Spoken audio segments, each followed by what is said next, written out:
صحابی رسول حضرت عبداللہ ابن عمرو ابن عاص رضی اللہ تعالیٰ عنہ خود بھی صحابی ہیں، والد عمرو ابن عاص بھی صحابی ہیں، اور یہ پڑھے لکھے صحابی ہیں۔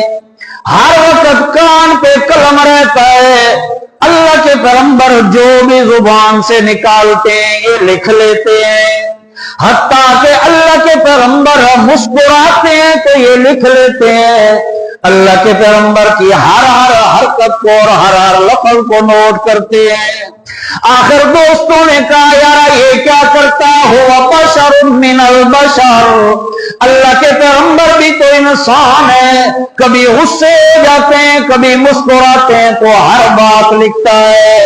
یہ اللہ کے پیغمبر کے پاس چلے گئے، یا رسول اللہ صلی اللہ علیہ وآلہ وسلم مجھے ساتھی ایسے کہتے ہیں۔ اللہ کے پیغمبر نے فرمایا اکتب فلا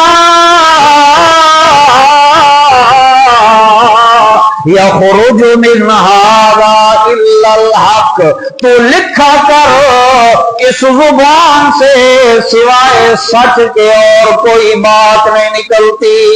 یہ تو اللہ پاک کے کنٹرول اختیار میں ہے، اسی کی مرضی سے بولتی ہے۔ اللہ کے پیغمبر کے صحابی کہتے ہیں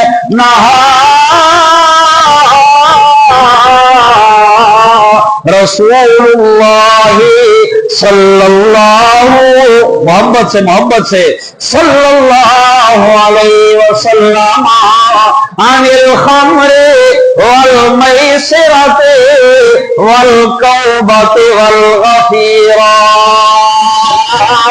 لوگوں، اللہ کے پیغمبر صلی اللہ علیہ وسلم نے شراب سے منع فرمایا ہے، المیسر جوئے سے بھی منع فرمایا ہے، والکوبہ اور ڈھول سے بھی منع فرمایا۔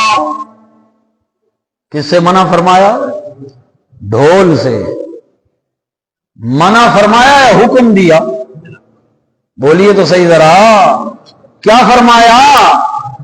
منع فرمایا نا، اور ہم تو واجب سمجھتے ہیں، ڈھول نہ ہوئے تو شادی ہی نہیں ہوتی۔ ایسے ہی ہے نا جی، ابھی کچھ نہ کچھ شور شرابہ تو کر لو نا، پتہ چلے بارات جا رہی ہے میت تو نہیں جا رہی۔ ایسے ہی ہے نا جی،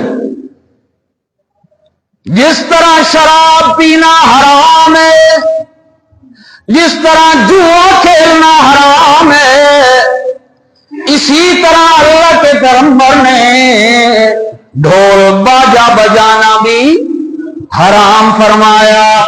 اگر شراب کو سمجھتا ہے حرام ہے، جوئے کو سمجھتا ہے حرام ہے، پھر اسی حدیث کے اندر اللہ کے پیغمبر نے ڈھول باجے کو بھی حرام فرمایا۔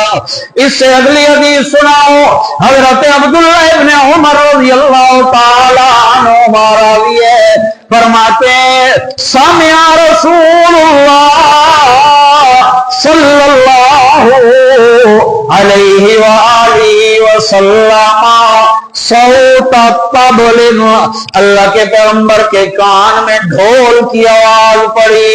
وفی روایت رمازۃ راع، بکریاں چرانے والے کے بین کی آواز پڑی۔ بین کہتے ہیں نا آپ بھی، بکریاں چرانے والے بین ساتھ لے جاتے ہیں، جنگل میں بیٹھ کے بانسری اور بین بجانا شروع کر دیا۔ اللہ کے پیغمبر کے کانوں میں آواز پڑی، وہ چرواہے کی بین تھی یا ڈھول کی آواز تھی؟ سنیے ذرا اللہ کے پیغمبر نے کیا کیا۔ صحابی رسول کہتے ہیں فَأَدْخَلَ إِصْبَعَيْهِ فِي أُذُنَيْهِ، اللہ کے پیغمبر نے انگلیاں کانوں کے اندر کر لی اور اونٹنی پہ جھک گئے، اور یوں محسوس ہونے لگا جس طرح اللہ کا عذاب آنے والا ہے۔ ہم تو سمجھتے ہی نہیں ہے نا کچھ اس بات کو۔